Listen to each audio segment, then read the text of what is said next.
সকলকে আমার জয়গুরু। আশা করি এবার আওয়াজ ঠিকঠাক শোনা যাচ্ছে। আজকে অনুধ্যায়ের 24তম পর্বটা কিছু যান্ত্রিক ত্রুটির জন্য আমাকে এড়াতে হলো। তা ওটা শুরু করে দিয়েছিলাম, কিন্তু কিছু টেকনিক্যাল প্রবলেম হচ্ছিল। টুলস বা এই যন্ত্র নিয়ে কাজ করার এই একটা বড় সমস্যা। আমরা যদি এই যে রুমা মা, আপনি যদি এবার জানান আমার আওয়াজটা ঠিক শোনা যাচ্ছে নাকি। আশা করি শোনা যাচ্ছে। এই যন্ত্র নিয়ে কাজ করার এই একটা বড় ভারী সমস্যা। কিভাবে, কোথা থেকে কিভাবে প্রবলেম ঢুকে যায়, আমাদের যদি সেই সূক্ষ্মতা না থাকে আমরা সেটা ঠিকমতো ধরতে পারি না, অনুভব করতে পারি না। ধন্যবাদ মা। তা আজকের টপিকের সাথে এটা অনেক সুন্দর একটা মিল আছে। আমাদের নববর্ষ আসতে চলেছে। প্রতিটা বছরের শেষে একটা আসতে চলেছে, কি এসেই গেছে। আমাদের বছরের শেষে একটা অ্যানুয়াল রিভিউ বলে একটা জিনিস হয়। অ্যানুয়াল রিভিউ মানে সারা বছরে কি হলো সেটার একটা ভালো করে আরেকটু খতিয়ে দেখা হয়, ইনভেস্টিগেট করা হয়, যে ব্যাপারটা ঠিক হলো কি ঠিক হলো, কোন জায়গাটা আরও ভালো হতে পারতো কি, ইত্যাদি ইত্যাদি। এইগুলো কী করলে আরও ভালো করা যায়। তা আমাদের একজনের ফিলোসফারের সাথে এই বিষয়ে প্রথমে বলে রাখি, এই আলোচনা শ্রী ঠাকুর কেন্দ্রিক আলোচনা। যাদের আপনার বা জীবন কেন্দ্রিক আলোচনা, যার আপনাদের ভালো লাগবে আপনার আরও মানুষের কাছে শেয়ার করে দেবেন। কারণ এই সব মধ্যে যা মূল্যবান জিনিসপত্র তথ্য থাকবে সেগুলো আমার জিনিস নয়, সেগুলো শ্রী ঠাকুরের জিনিস, যিনি মূর্ত বেদ। তা প্রতিটা শাস্ত্রে সব জায়গায় বলা থাকে একটা কথা, আত্মানং বিদ্ধি। আত্মানং বিদ্ধি মানে নিজেকে জানা। তা একদিন একজন প্রফেসরের সাথে কথা হচ্ছিল। তিনি এরকম নানান কথা, অনেক বিষয়ে আলোচনা হতে হতে তিনি বললেন হঠাৎ যে এই যে বহু ফিলোসফার, বহু মানুষ কিছু না করেই করে বসে থাকে, সারাদিন চিন্তা করে, তত্ত্ব আলোচনা করে, এগুলো তো খারাপ। আবার আরেক দিকে কিছু এমন লোক আছে যারা অনেক কাজকর্ম করেন, কিন্তু তাদের মধ্যে আজকাল একটা বিতৃষ্ণা এটা দেখা গেছে যে এই ধরনের যে ফিলোসফিক্যাল অ্যাপ্রোচ আমাদের ঋষিরা দিয়েছিলেন সেগুলোকে একদম নাকচ করে ফেলছেন। আর যেটা করা অস্বাভাবিক না, কারণ আমাদের ইতিহাসে দেখা গেছে আমাদের মধ্যে একটা রিয়াকশনারি নেচার আছে। যখন এই যে আজকে রিসেন্ট দেখতে পারেন, যখন এই যে মেয়েদের ওপর যে ঠিকমতো তাদের ট্রিটমেন্ট, ঠিকমতো তাদের ব্যবস্থা না করার জন্য তাদের এই সোসাইটি থেকে উঠে আসলো একটা নতুন ফেমিনিজম কালচার। আবার সেই ফেমিনিজমের কালচারটা করতে করতে করতে এমন একটা পর্যায়ে চলে গেল, সেটা আস্তে আস্তে অন্যান্য জিনিসপত্রে ভাগ হতে থাকলো, অন্যান্য আরও কন্ট্রোভার্সিয়াল জিনিসপত্র হতে থাকলো। হতে হতে সেটা আজকে এমন পর্যায়ে চলে আসলো, আজকে ছোট ছোট ছেলেমেয়েরা প্রায় বাবা মা থেকেও বাবা মা না থাকার মতো অবস্থা। তাই আমরা রিয়্যাক্ট করি, আমরা রেসপন্স দিতে জানি না। কিন্তু বলে যে রেসপন্সিবিলিটি, আমরা যে এত রেসপন্সিবিলিটির কথা বলি, আমরা নিজেদের বলি আমরা রেসপন্সিবল সিটিজেন, তাহলে এই রেসপন্সিবিলিটি কথাটাই আসছে রেসপন্সঅ্যাবিলিটি থেকে, বা অ্যাবিলিটি টু রেসপন্ড, সাড়া দেওয়া এবং নেওয়ার যে ক্ষমতা। আপনি জানেন এই রেসপন্সিবিলিটি বা রেসপন্সিভনেসকে শ্রী ঠাকুর কি বলেন? তিনি বলেন চৈতন্যরই আরেক নাম সাড়া প্রবণতা। সাড়া দেওয়ার ও নেওয়ার ক্ষমতা, এই যে রেসপন্সিভনেস আছে বা রেসপন্সিবিলিটি, এটার আরেক নাম চেতনা। আমাদের আশেপাশে যা কিছু আছে সব কিছু কিছু একটা হয়ে আছে, কিছু একটা ছিল, কিছু একটা হয়ে আছে, এবং কিছু না কিছু একটা হয়ে চলেছে আরো আরো চলার দিকে। আর এমন জিনিসকেই আমরা সত্তা বলি। আমরা একটা ছেলেকে দেখে বলি ছেলেটা কি দুঃখময়, আরেকজনকে দেখে বলি আনন্দময়। এই যে যখন লাস্টে ময়টা লাগাই, ময় মানে তার ওই গুণটাকে আমরা জানাচ্ছি, তার মধ্যে সেই গুণটা আছে। তাহলে শ্রী ঠাকুর বলছেন সত্তা সচ্চিদানন্দময়। যা কিছু সত্তা বলে যার একটা সত্তা আছে, তার এই তিনটে গুণ, তার ইনস্টিংক্ট তার ভিতরে আছে। Existence is instinct with existence is in. জয় গুরু দাদা। আপনাদের যদি ভালো লাগে আপনারা আরো মানুষের কাছে শেয়ার করে দেন এটা। জয় গুরু। শ্যামলচন্দ্র দা, মলয় তালুকদার দা, পীযূষ চক্রবর্তী দা, রুমা সরকার মা, আরও অনেকে আছেন, সকলকে আমার জয়গুরু ও প্রণাম। তা এই যে আমরা সবাই আছি বা আমরা যা যা জিনিসপত্র নিয়ে আমরা আছি, আমরা প্রত্যেকে একটা সত্তা আছে। ঠাকুর বলছেন সত্তা সচ্চিদানন্দময়। সত্তার একটা গুণ হচ্ছে এর মধ্যে 3টে কোয়ালিটি আছে। এই সত্তা অস্তিত্ব আছে, সত্তার ওই যে বললাম রেসপন্সিবিলিটি বা অ্যাবিলিটি টু রেসপন্ড বা কনসিয়াসনেস, সেই চেতনা আছে, আর আছে আনন্দ সম্বেগ বা বর্ধন সম্বেগের যে আনন্দ, সেইটা সব কিছু কিছু না থেকে কিছু থেকে কিছু একটা হয়ে চলার একটা যে অদম্য প্রয়াস প্রবণতা, সেইটা আছে। তা এই যে জয়গুরু নিতাদে মা, জয়গুরু সুকৃতিদা, তা এই যে কিছু একটা কিছু হয়ে চলেছে, এই হয়ে চলা, এই করে চলা, এইটাই হচ্ছে সত্তার নেচার।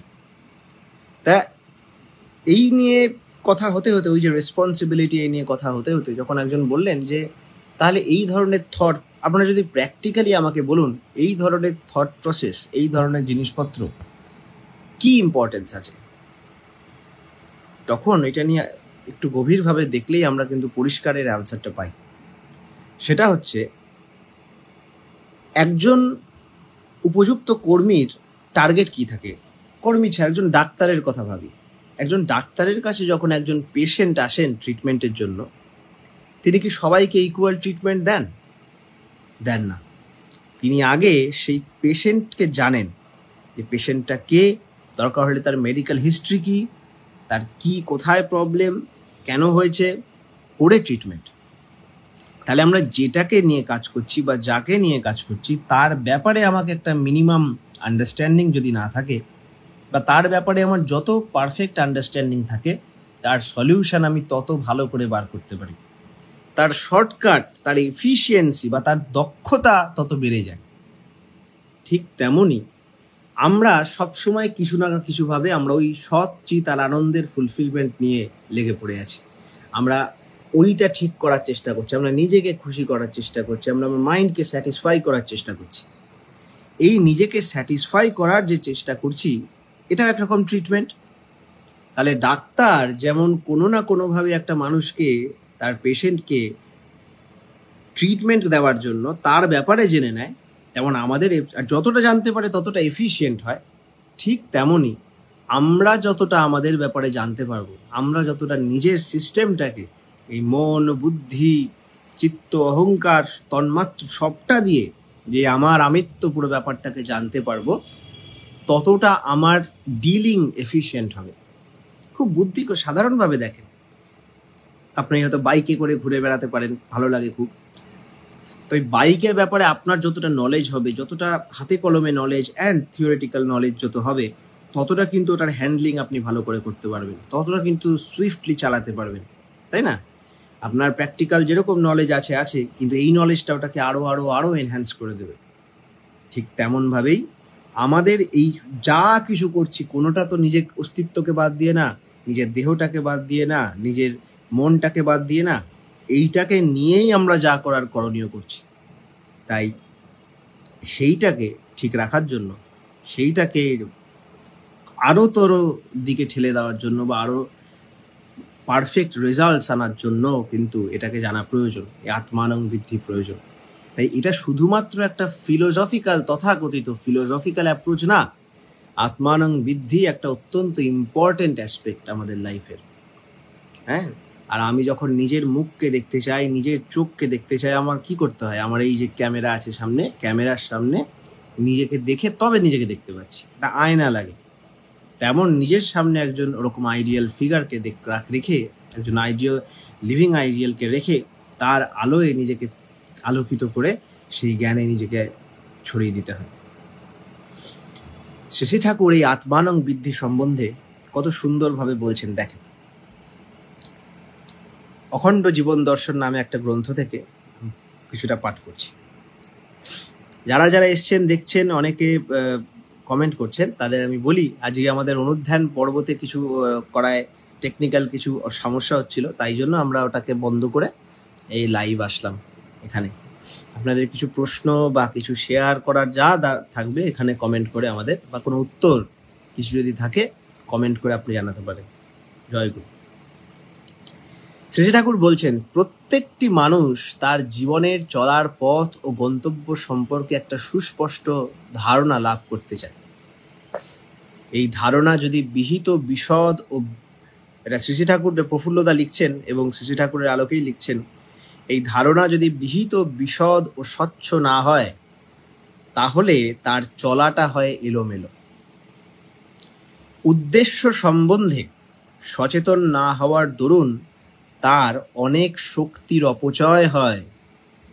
অনেক সময় ভুলের দিকে বা বিকৃতির দিকে এতখানি অগ্রগতি হয় যে তার প্রতিকারই দুরূহ হয়ে ওঠে। মানুষ যাতে এদিক দিয়ে অসুবিধায় না পড়ে সেই জন্য শ্রী ঠাকুর স্পষ্ট করে বলেছেন, আমাদের গন্তব্য হলো ঈশ্বর প্রাপ্তি, ধারণ পালন সম্বেগ সিদ্ধ ব্যক্তিত্ব। তার উপায় কি?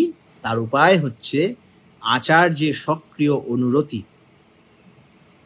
তার থেকে আসে আত্মনিয়ন্ত্রণ, পরিবার নিয়ন্ত্রণ, সমাজ নিয়ন্ত্রণ, রাষ্ট্র নিয়ন্ত্রণ, আর এই রাষ্ট্র নিয়ন্ত্রণের ভিতর দিয়ে সারা বিশ্বের সঙ্গে যোগসূত্র রচনা করে সবটা নিয়ে বিবর্ধনের দিকে এগিয়ে চলা, আর এই সবগুলিকে সার্থক করে তোলা ঈশ্বরে। আর প্রাপ্তির পরম বেদনা এই। মূলত আমরা নির্মল চৈতন্য স্বরূপ ও আনন্দ স্বরূপ, কিছুক্ষণ আগে যেটা নিয়ে আলোচনা হচ্ছিল। সচেতন অস্থিবৃদ্ধি আমাদের মৌল স্বভাব ধর্ম, কিন্তু স্বেচ্ছায় আমরা উৎস বিমুখ ও বহির্মুখী হয়ে সূক্ষ্ম ও স্থূল নানা প্রকার আবরণে নিজেদের আবৃত করে স্বরূপের স্মৃতি ও চেতনা হারিয়ে ফেলেছি। চলার পথে জন্ম জন্মান্তর ধরে এমন কতকগুলি অভ্যাস ও সংস্কার অর্জন করেছি যা অস্তিত্ব পোষণই ধারণ পালন সম্বেগের পরিপন্থী। এই বিজাতীয় অভ্যাস, বোধনা ও সংস্কারের হাত থেকে রেহাই পেতে গেলে আমাদের উৎসমুখী অর্থাৎ ঈশ্বরমুখী হতে হবে। তার ভিতর দিয়েই ধীরে ধীরে জাগবে স্বরূপের চেতনা। আমরা আমাদের হারিয়ে ফেলা ঈশ্বরীয় স্বভাব তখন আবার ফিরে পাব। ঈশ্বর লাভ মানে ঈশ্বরীয় চরিত্র লাভ। God created man after his own image. ঈশ্বর নিজের প্রতিকৃতি অনুযায়ী মানুষ সৃষ্টি করেছিলেন। মানুষ যদি তার এই মূল পরিচয় জানতে না পারে, তার মূল স্বভাবে প্রতিষ্ঠিত হতে না পারে, তাহলে সে যত যাই করুক তা ভূতের বেগার খাটায় পর্যবসিত হয় মাত্র। সে দিন দিন আরতর তামস বদ্ধ দশায় নিমজ্জিত করে নিজেকে। সেই জন্য সর্বশাস্ত্রে বলে, নিজেকে জানো, আত্মানং বিদ্ধি, নো thyself। নিজেকে জানা মানে নিজত্বে স্থিতি লাভ করা। আমাদের শাশ্বত নিজত্ব বলতে যদি কিছু থাকে, তার অধিষ্ঠান ঈশ্বরে।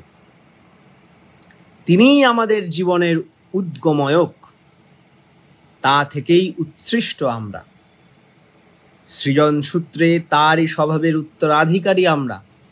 তিনি ধারণ পালনী ধাতা পাতা, তা থেকেই উৎসৃষ্ট আমরা। এক কথায় আমাদের অস্তিত্বের 16 আনার মালিক ঈশ্বর। তারই পূর্ণ সত্য স্বামিত্ব আমাদের উপর, আমরা বিলকুল তারই। এইটাই হলো বাস্তব সত্য। অহং নামে যে মিথ্যা দাবিদার জীবনের উপর ঈশ্বরের এই একছত্র অধিকার ও কৃতিত্ব অস্বীকার করে, তাকে উৎখাত করে নিজে প্রভু হয়ে আত্মস্বাতন্ত্র্য নিয়ে যথেচ্ছভাবে চলতে চায়, তার অনধীনতাই পরাধীনতা, মিথ্যাচার, অকৃতজ্ঞতা, অজ্ঞতা ও শয়তানি। আর ঈশ্বরকে যথা সর্বস্বের মালিক জেনে স্বেচ্ছায় ও সানন্দে সর্বতোভাবে তার অধীনতা স্বীকার করে প্রত্যেককে ধারণ ও পালন করার সক্রিয় দায়িত্ব বহন করে চলাই একাধারে ভক্তি, আত্মজ্ঞান ও মুক্তি ও আনন্দ। শ্রী ঠাকুর এই জিনিসটা খুব সুন্দরভাবে ব্যাখ্যা করেন। তিনি বলেন যে সবসময় কোনো শব্দ শুনলে try to know the intent of the word behind it. Exactly, দেখি বাণীটা খুঁজে পাই নাকি। হ্যাঁ, তিনি বলেন সবসময় কোনো কিছু পড়লে সেটার পিছনে যে ইন্টেন্টটা আছে সেটা আমাদের জানতে হবে। Know the intent behind the word. কারণ এক একটা বাণী, এক একটা কথা, এক একটা শব্দর পিছনে কিন্তু তার সমস্ত ইতিহাসটা লুকিয়ে আছে। পেয়ে গেছি বাণীটা। তিনি বলছেন, trace the intent of the word, then have its meaning with all its undulating senses. তিনি বলছেন একটা শব্দের ইন্টেন্টটা ট্রেস করো, তার কোথা থেকে আসছে। এই ঈশ্বর শব্দটা যদি আমরা ট্রেস করি, এই ঈশ্বর শব্দটা আসছে ঈশ ধাতু থেকে। ঈশ ধাতুটা, ঈশ, এই ঈশ রুটটা বা ঈশ ধাতুটার মানে হচ্ছে আধিপত্য। আধিপত্য মানে কি? আধিপত্য মানে মাস্টারি। আমার হাতে একটা চাকু যদি দাও, আমরা সেই চাকুটা দিয়ে একটা কাজ করব, ঠিক আছে, কিন্তু একটা বাচ্চার হাতে আমরা কিন্তু চাকুটা দিই না, কারণ আমরা জানি না চাকুটার ব্যাপারে, চাকুটার ব্যবহার কেমন, নিজের হাতের ব্যবহার কেমন সে বাচ্চাটা নিজে জানে না, তাহলে চাকুর ব্যবহার তো আরোই জানে না। তাই জন্য সে তার চাকুর অপব্যবহারে নিজেকে কেটেও ফেলতে পারে। তাহলে একভাবে বলতে গেলে, বা আমাকে একটা এরোপ্লেন চালাতে কেউ দেবে না, কেন দেবে না? কারণ আমার ওর উপর মাস্টারি নেই, আমি জানি না। এই মাস্টারিটাই আধিপত্য। তাহলে ঈশ্বর কথাটা যে ঈশ ধাতু থেকে এসছে, ঈশ মানে আধিপত্য। ঠাকুর আরও সেটাকে ট্রেস করছেন, এই যে বলছেন trace the intent of the word, then have its meaning, তারপরে তার মানে পাও, with all its undulating senses, এবং তার সঙ্গে সমস্ত যে কটা সেন্স আছে সমস্ত সেন্স দিয়ে, যে ওঠা নামা সব ভালো বাজে সব দিক দিয়ে জানা। তাই জন্য শ্রী ঠাকুর বলছেন আবার এই আধিপত্যর মধ্যে আছে ধার পা, মানে ধারণ এবং পালন। ধারণ মানে, এবার এখানেও থেমে গেলে আপনি আরও এগোতে পারেন। ধারণের মধ্যে যে ধারণ শব্দটা, ধারণ মানে কি? ধারণ মানে কোনো কিছু ধরে রাখা, কিভাবে আছে। আবার ধরে রাখতে গেলে দেখা যায় কি কি পরিস্থিতির মধ্যে কি কি জিনিসপত্র পালনের মধ্যে দিয়ে তার ধরে রাখাটা সম্ভব হচ্ছে, সেটা কিন্তু জানতে হয়। ফর এক্সাম্পল, আমি বেঁচে আছি, আমি বেঁচে থাকার জন্য আমার জলের প্রয়োজন। সাপোজ এমন একটা জায়গা আছে যেখানে আমার মিনারেল ওয়াটারের প্রয়োজন।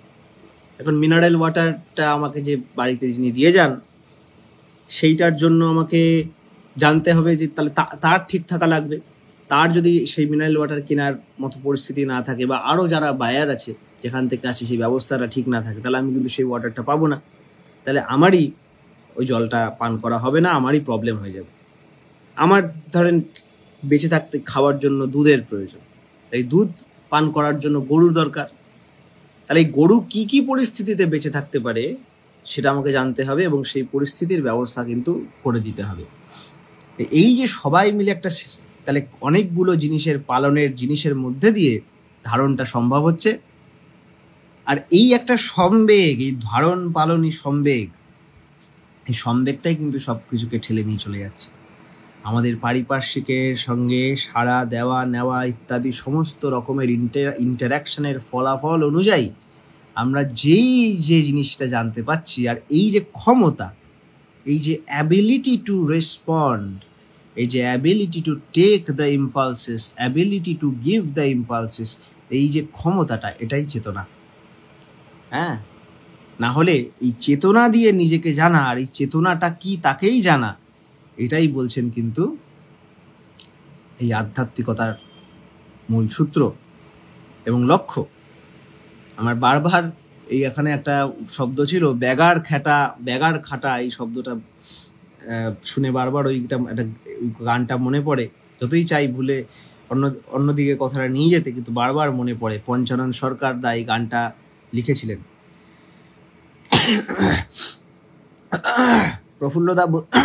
প্রফুল্লদা বলছিলেন এই যে ভূতের এই আত্মানং বৃদ্ধি, নিজেকে না জেনে একটা ডাক্তার তার পেশেন্টকে না জেনে ট্রিটমেন্ট করলে যেমন ভুলভাল ট্রিটমেন্ট হবে, এবং আমরা নানানভাবে নিজের মনকে খুশি করার চেষ্টা করছি, নানানভাবে নিজের সিস্টেমকে খুশি করার চেষ্টা করছি, পরিবারকে খুশি করার চেষ্টা করছি।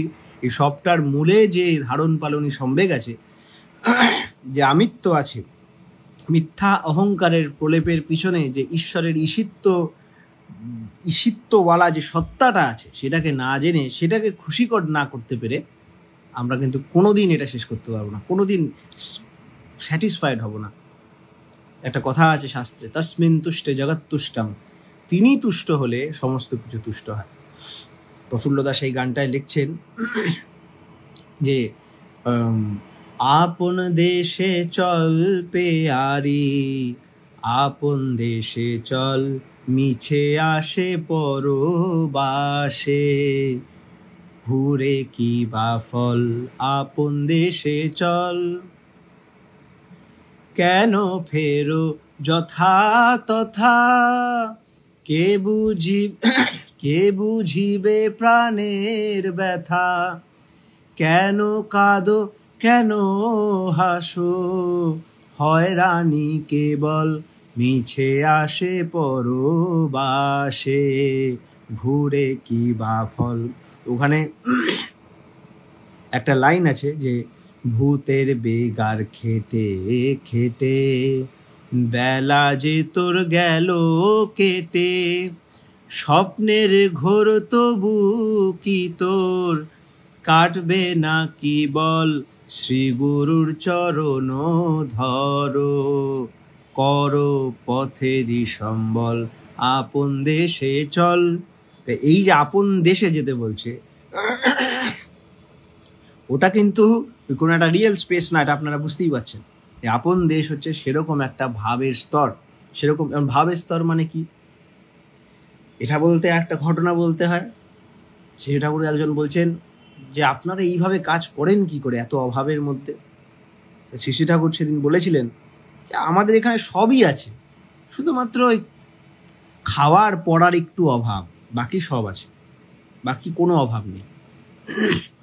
এটা শুনে সে লোকটা ঠাকুরকে বললেন, আরে ঠাকুর, খাওয়ার পড়ার অভাবকেই তো আমরা অভাব বলি, আর আপনি ওটার কথাই বারণ করছেন, তাহলে এত আনন্দে কি করছেন? যদি খাওয়া পড়ারই সমস্যা থাকে, আমরা তো জানি ওটার থাকলেই সব হয়ে যায়। তখন ঠাকুর হাসলেন, বললেন খাওয়া পড়াটা তো হয়ে যায়, কিন্তু অভাব মানে যেখানে ওই ভাব নেই বা হওয়া নেই। সবসময় যখন এই যে আমরা আত্মানং বৃদ্ধি বলছি, আত্মার কথা বলছি, আত্মা কথাটাই আসছে অত ধাতু থেকে। অত মানে গতি, চলা। হ্যাঁ, সেই যে লিখছেন যিনি রবীন্দ্রনাথের লিখেছেন যে হে বিরাট নদী অদৃশ্য নিঃশব্দ তব জল, অবিচ্ছিন্ন অবিরল চলে নিরবধি, স্পন্দনে শিহরে শূন্য তব রুদ্র কায়াহীন বেগে।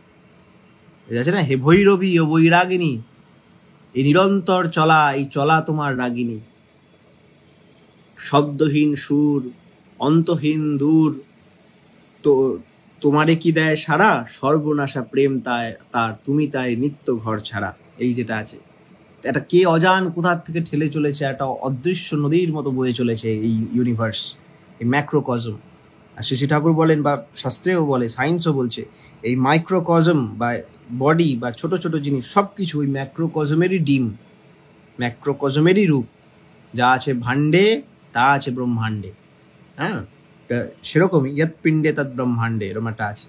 তাই তেমনই আমাদের মধ্যেও সেই গতিশীলতা আছে, প্রবাহবানতা আছে। আমরাও কিন্তু নিরন্তর ওইটার চলতে থাকতে চাই। আর এই জিনিসটা, এই গতিটা কিন্তু সেই জীবনের গতি।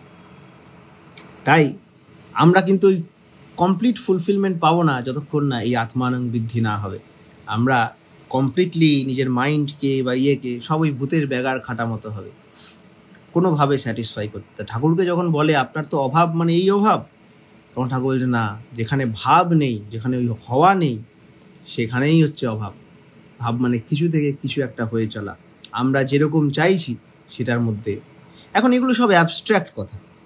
এই অ্যাবস্ট্র্যাক্ট কথা যদি আমরা একটা জায়গায় ফুলফিলমেন্ট পেতে চাই, একটা ফ্রুটফুল জায়গায় যদি এটাকে নিয়ে যেতে চাই, তাহলে তার জন্য আমাদের সেরকম একটা চরিত্র লাগে, একজন সেরকম মানুষ লাগে যার মধ্যে যিনি নিজে জেনেছেন।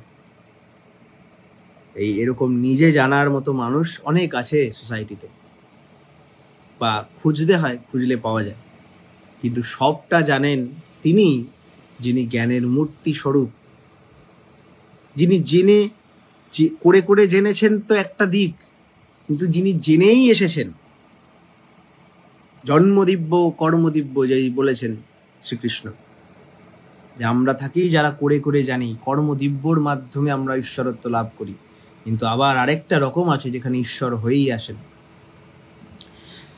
আমরা অনেক ফ্যাকাল্টি গ্রো করতে পারি আমাদের প্র্যাকটিসের মাধ্যমে, আমাদের এক্সারসাইজের মাধ্যমে। কিন্তু কিছু কিছু মানুষ আছে যাদের এই এক্সারসাইজ, এই প্র্যাকটিসটাই তার জেনেটিক্যাল ট্রেট, প্লাস তিনি আরও এক্সারসাইজের মাধ্যমে সেই গুণটাকে আরও আরও বর্ধিত করে নিয়ে চলে যেতে পারেন, এবং কি না পারেন। সেরকমই একজন মানুষ হচ্ছেন ফুলফিলার দ্য বেস্ট বা পুরুষোত্তম।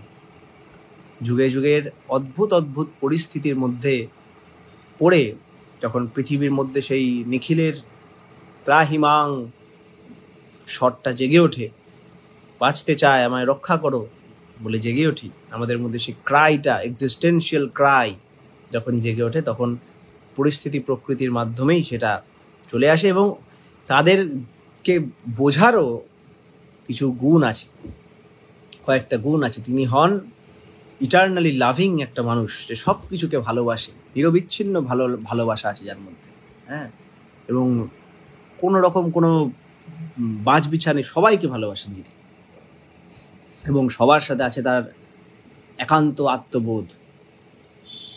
শুধু তাই না, তার যে তিনি সব কিছুকে ফুলফিল করেন, সেই যুগে তদনুযায়ী সব কিছুকে ফুলফিল করেন, এবং পূর্ববর্তী যারা যারা ছিলেন, এই সমস্ত পূর্ববর্তী তারই মতো যারা এসেছিলেন, তাদের প্রত্যেককে তিনি ফুলফিল করেন। সেরকম একজন মানুষ, যেমন জিসাস বলেছিলেন, have come to fulfil not to destroy. তাই এই মানুষটি, এই পুরুষোত্তম মানুষটিকে সামনে পেয়ে আমরা কি শুধু ওই রকমভাবে চেয়ে দেখে যাব?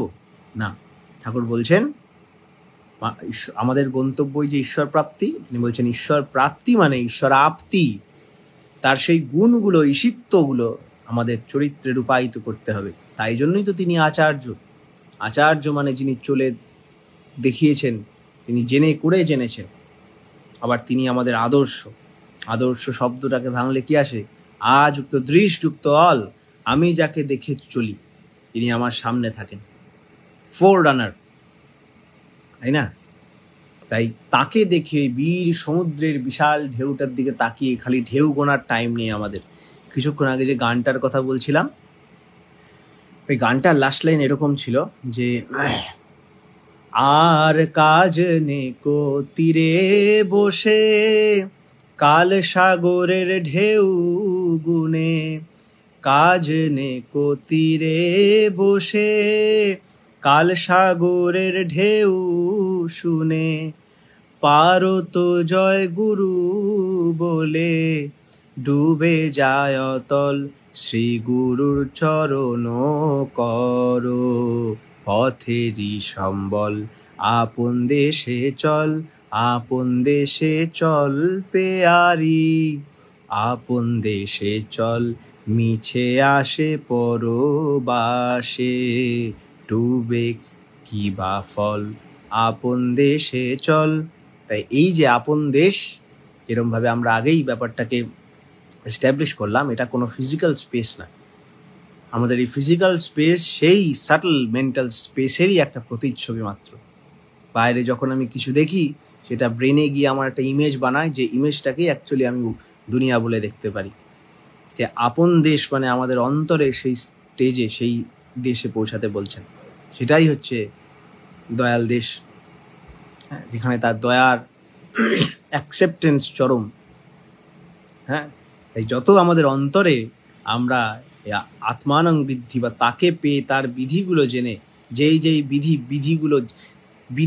বিধিগুলোই কিন্তু আমাদের রক্ষা করবে, বিধির পরিপালন আমাদের রক্ষা করবে। আর তিনি হচ্ছেন সেই বিধাতা। এই বিধিগুলো জেনে যারা জানেন, যারা করেন, তাদের দেখে শিখে আমাদের কিন্তু এগিয়ে যেতে হবে এবং করতে হবে সেগুলো নিজের মধ্যে। খালি দূর থেকে কাল সাগরের ঢেউ শুনে আর গুনে আমাদের এরকম লাইভ সেশন ইত্যাদি এগুলো করার সার্থকতা ওখানে। আমরা নির্লজ্জর মতো বলতে থাকবো, করতে থাকবো। বলাতেও আমার প্র্যাকটিস, নিজেকে মনে করিয়ে দেওয়া। যদি বিন্দুমাত্র লজ্জা আমারও থাকে, তাহলে আমি এটা শুনে শুনে আরও নিজেকে অ্যাডজাস্ট করবো। এবং অ্যাডজাস্ট মানেই অ্যাড টু জাস্ট। কিছুক্ষণ আগে আমরা যে দক্ষতার কথা বলছিলাম, এই দীক্ষার মাধ্যমেও কিন্তু দক্ষতা আসে, এবং দীক্ষার মাধ্যমেই দক্ষতা আসে। সেটা এমন একটা পদ্ধতি, সেটা যদি বিধিমাফিক করা যায় অবশ্যই, পয়েন্ট টু বি নোটেড। কারণ আজকে সেটা অনেক অনৈতিকভাবেও করা হয়, তো সেটা তার ফল পায় না। বিধিমাফিক যদি আমরা পুরুষোত্তমের দীক্ষায় দীক্ষিত হয়ে তারই চলায় যদি নিজেকে চালাতে পারি, তাহলে এই আত্মানং বৃদ্ধি, কর্মানং বৃদ্ধিতে সার্থক হয়, কাজের মধ্যে সেটা ফুটে ওঠে। কাজে ফুটে উঠলেই আমাদের হওয়া হয়, আর হলেই আমরা পাই, পেয়ে আমরা বুঝতে পারি যে আমাদের স্বরূপটা কি। এই আজকের এটাই বলার ছিল। আর অনুধ্যান ওই টেকনিক্যাল প্রবলেমের জন্য হয় না, তাই ঠাকুর বলেন, একটা লেখালেখি আমরা করছি, ওটার মধ্যে ঠাকুর একটা বাণী, spiritualism is the investigation and invention of the hows and whys by which matter extends and grows to the acceleration of our being and becoming. এটাই হচ্ছে আধ্যাত্মিকতা। আর আধ্যাত্মিকতার মধ্যে কিন্তু ওটাও আছে, অধিআত্মিকতা, কারোর অধীনে এসে নিজে চলে তার মতো নিজে হয়ে ওঠা, নিজের বৈশিষ্ট্য মাফিক। তাই আশা করি আজকের এই লাইভ সেশন আপনাদের ভালো লাগলো। খুব ছোটোর মধ্যে ছিল, কারণ টেকনিক্যাল গ্লিচ। আমাদের আবার পরের সপ্তাহে আশা করি অনুধ্যান হবে। একজন প্রশ্ন করেছেন, মা, বিধিমাফিক দীক্ষাটি কিরকম? বিধিমাফিক দীক্ষাটা শ্রী শ্রী ঠাকুর যেরকম বলেছে সেরকম। এখন আপনি বলতে পারেন যে আমরা কি করে জানবো? এখন প্রবলেম হচ্ছে কি, এখন আমি যদি এমনি বলি সবাই আপনারা মাস্ক কিনে মাস্ক পরেন, কেউ পরবে না। কিন্তু যখন একটা ওরকম প্রতিকূল অবস্থা হবে পরিবেশে, যেখানে করোনার মতো ইত্যাদি ভাইরাস টাইরাস বা অন্যান্য পরিস্থিতির প্রবলেম যখন এত বেশি হয়ে যাবে, তখন কিন্তু মাস্ক পরতে হবে কষ্ট করে হলেও। যে গরিব ভিখারি, তার হয়তো দুটো ভাত কিনে খাওয়ার পয়সা নেই, তাকেও কষ্ট করে দুদিন জমিয়ে হলেও একটা মাস্ক কিনে পড়তে হবে, তাই না? দুর্ভাগ্য, বাট সত্য, যথার্থ। তেমনই এখন বলতে পারেন সবাই জানবে কি করে? সবার জানতে হবে, আজকের পরিস্থিতিটাই তাই। সবাইকে যেখান থেকে হোক জানতে হবে যে তিনি এক্স্যাক্টলি কি দিয়ে গেছেন, কারা ঠিক লোক, কারা কে ঠাকুরের কথা বলছে, সেটা আমাদের জানতে হবে নিজে দায়িত্ব নিয়ে। আর সেটা খুব একটা কঠিন কাজ বলে আমার মনে হয় না। তার লিটারেচার এখন অনেক অ্যাভেলেবেল, আমরাও অনেকভাবে অ্যাভেলেবেল করার চেষ্টা করে দিয়েছি। হ্যাঁ, সৎসঙ্গ প্রকাশনের অনেক বই আছে, ওগুলো যদি পান দেওঘর থেকে বা কোথাও পেয়ে যান। তাছাড়া চর্যাশ্রম প্রকাশন, আমাদের চর্যাশ্রম প্রকাশন, সেখান থেকে আপনি কিন্তু সমস্ত বই পেয়ে যাবেন। সেখানে সব পরিষ্কার করে, বিশেষ করে ইষ্টপ্রোক্ত বলে একটা বই আছে, পথ নির্দেশ বলে। এবং আপনার যদি ইমিডিয়েট চাই, আপনারা ইনবক্স করবেন, আমরা সেটার কিছু বইয়ের যেটা রাইটস আছে সেগুলোর PDF নিয়ে আমরা পাঠিয়ে দেবো। নিজে পড়ে জেনে বুঝে তারপরে স্টেপ নেওয়া। তাহলে ঠাকুর বলেন, বিধি কিন্তু নয় কো জ্ঞানী, নয় কো জ্যান্ত, নয় চেতন, ইষ্টানুগ বেত্তা জ্ঞানীর জ্ঞানেই বিধির নিয়ন্ত্রণ। একটা বাচ্চা ছেলে বোঝে না আগুনে কি হয়, সে যদি আগুনে হাত দেয় তারও কিন্তু হাত পড়ে। বিধি কাউকে বিধি ভালো বাজে বোঝে না। আমরা বিধিকে নিয়ন্ত্রণ করতে চাই, তাই তো আত্মানং বৃদ্ধির কথা হচ্ছে এতক্ষণ ধরে। না জানলে কিছু করার নেই, জানতেই হবে। হ্যাঁ, ভক্তির মধ্যে দিয়েও এই জানাই হয়। ভক্তির মধ্যে দিয়ে পারফেক্টলি জানা হয়, তাই ভক্তি যোগ। দাদা আমি বুদ্ধি যোগাং বলে গীতায়, আমাকে বুদ্ধি যোগ দাও। এই বুদ্ধিটা আসে ওখান থেকে, বুদ্ধর সাথে নিজেকে কানেক্ট করে, তাই না? তেমনই আপনি জেনে নেন, যারা জানেন তাদের সাথে ব্যক্তিগতভাবে দেখেন, যাকে মনে হয় মোটামুটি জানে, কিন্তু নিজের ভিতরের কমন সেন্সটা অন রাখতে হবে, শ্রী শ্রী ঠাকুরের প্রতি নিষ্ঠাটা অন রাখতে হবে। হ্যাঁ, আগে মেসেজ করে দেন আমাদের গ্রুপে, বা পার্সোনালিও মেসেজ করে দিতে পারেন। আমি চেষ্টা করব সেটা পৌঁছে দেওয়ার, এবং আমরা এরকম হাজারো লোককে পৌঁছে দিচ্ছি অলরেডি। তো চলছে, তো সব বই অ্যাভেলেবেল মোটামুটি। আমাদের ইচ্ছা দরকার পড়ার। হ্যাঁ, এটা শ্রী শ্রী ঠাকুর সব ব্যবস্থা করে গেছেন। উপযুক্ত দীক্ষার মাধ্যমে ঠাকুর বলছেন, পুরুষোত্তম প্রবর্তিত, আলোচনা প্রসঙ্গ 2য় খণ্ডে আছে, পুরুষোত্তম প্রবর্তিত দীক্ষায় দীক্ষিত হয়ে পুরুষোত্তম অনুগামী ঋত্বিকের মাধ্যমে দীক্ষা নিয়ে, কারণ দীক্ষা ঠাকুর দেন, তাই না? তাকে যেরমভাবে পদ্ধতি যেরমভাবে বলে গেছেন সেইভাবে দীক্ষা দিলে ওই দীক্ষা ঠাকুরই দেন। সেটাই আমাদের ততটুক এনলাইটেন্ড হতে হবে। হ্যাঁ, ওই এনলাইটেনমেন্টই হচ্ছে জ্ঞানের আলো, চৈতন্যের আলো। যাই হোক, আজকে এর মধ্যেই শেষ করে দিচ্ছি। আপনারা এত কষ্ট করে শুনলেন, এর মধ্যে থেকে শ্রী শ্রী ঠাকুরের ততটুকু কিন্তু গ্রহণীয়, এবং ততটুকু নিয়ে নেবেন। হ্যাঁ, তা আশা করি আবার পরের সপ্তাহে দেখা হবে অনুধ্যানের পর্বে। তাই আপনারা সবাই ভালো থাকবেন। আপনাদের সকলের জন্য প্রার্থনা রইল আপনারা শ্রী ঠাকুরে সার্থক হয়ে উঠুন, তাকে জানুন, তাকে জানার মাধ্যমে নিজের সমস্ত, তাকে পাওয়ার মাধ্যমে, তাকে ভালোবাসার মাধ্যমে নিজের সমস্ত সার্থকতা পূর্ণ করুন। ওই যে প্রেমে পরিপূর্ণ তাকে ভালোবাসলেই অনন্ত প্রেম পাওয়া যায়। কারণ তোমার দেওয়া প্রতিটা প্রেমের সমস্ত কিছু সে 1000 fold করে ফেরত দিয়ে দেয়, তাই না? একটা জিনিসকে যদি দেখি যে এটা হলুদ কালার, এই হলুদ কালার মানে এর মধ্যে হলুদ কালার আছে, এর মধ্যে যখন সাদা কালো দেওয়া হয় তখন কিন্তু হলুদটাই রিফ্লেক্ট ব্যাক করে বলে আমরা হলুদ বলে দেখতে পারি। ঠিক তেমনই যিনি প্রেম স্বরূপ, তাকে যদি সব দিয়ে দেওয়া হয় সেই প্রেমটা ছিটকে আমাদের দিকে দিয়ে দেয়। তার মধ্যে যদি জ্ঞান থাকে সেই জ্ঞানটা আমাদের কাছে ছিটকে দিয়ে দেয়। তার মধ্যে সব আছে, তার মধ্যে তাকে সব দিলে তার সব তিনি আমাদের ছিটকে দিয়ে আমাদেরই বড় করে দেন। আমরা বড় হয়ে তো তিনিই হব, তারই শাখা প্রশাখা, তারই বীজ আমি, তিনি সর্বজ্ঞত্ব বীজ। সেই বীজ আমার ভিতরে কালচার হয়ে হয়ে হয়ে হয়ে আবার সেই বৃক্ষ অর্থাৎ তিনি সেই তৎময় বা তন্ময় হয়ে উঠবো। আজকের এতটুকুই। মাস্টার উইদিনের এই চ্যানেলটা মানে পেজটা ফলো করবেন, আরও মানুষকে ফলো করান, যাতে আমরা শ্রী ঠাকুরের বার্তা আরও মানুষের কাছে পৌঁছে দিতে পারি। এটাই আমাদের বিজনেস, এটাই আমাদের ধান্দা। হ্যাঁ, এটাই আমাদের চাই, আমাদের দরকার। এটা পৌঁছে দেন। এবং আমাদের ইউটিউব চ্যানেল আছে মাস্টার উইদিন বেঙ্গলি বলে, and for English listeners we have master within English নামে আছে। তো দুটো সাবস্ক্রাইব করে নেন, আরও নতুন নতুন মজার কন্টেন্ট আসছে। আপনারা প্রশ্ন করুন, নিজেকে খুঁজুন, জানুন, আরও করে ঘাটুন। আর যা বই ঠই লাগবে আমাদের মেসেজ করে দিন, তবে পড়বেন অবশ্যই এবং মানুষকে জানাবেন। বন্দে পুরুষোত্তম। ভালো থাকবেন। জয় গুরু।